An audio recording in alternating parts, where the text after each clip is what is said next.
হাতে লিখবো না ও হাতে লিখবো? কোন হাতে যা লিখবো মাথায় ঢুকে। কি রে কি হয়েছে? কি পড়াশোনা মাথা চলতো? হ্যাঁ কি মাথায় তো ঢুকে?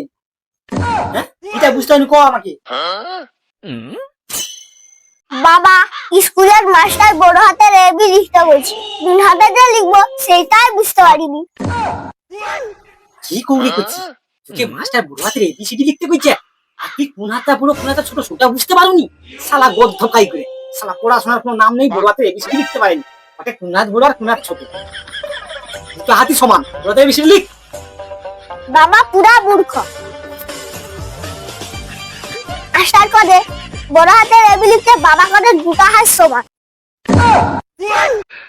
আরে বুড়ো হাতের এবিসিডি আলাদা, তুই নিয়ে বই বার কর, দেখবি বই লেখা আছে বুড়ো হাতের এবি আর ছোট হাতের এবিসিডি। কি হাতে বড় হাত ছোট হাত করবি, বার কর। সে আমায় কয় মূর্খ। হ্যালো বাবা। এলে দেখ, এই দেখ এটা ভালো করে, এটা হচ্ছে এ বড় হাতের, আর এই যে বি সি এবার আছে সব বড় হাতের। আমাদের টাকা বুঝতে পারছো তো? এইটা হচ্ছে বড় হাতের এবিসিডি কয়, হ্যাঁ। আর এই যে দেখ এই যে ছোট হাতের এবিসিডি, এটা এই যে দেখ এটা হচ্ছে ছোট হাতের এবিসিডি, বুঝতে পারছো? তাহলে এবার লিখ, বুঝতে পারছো তো?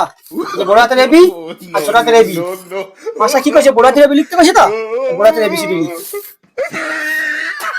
আমাকে কয় মূর্খ। শালা ব্যাপারটা তো বুঝতে পারিনি, বাবাকে বলি মূর্খ।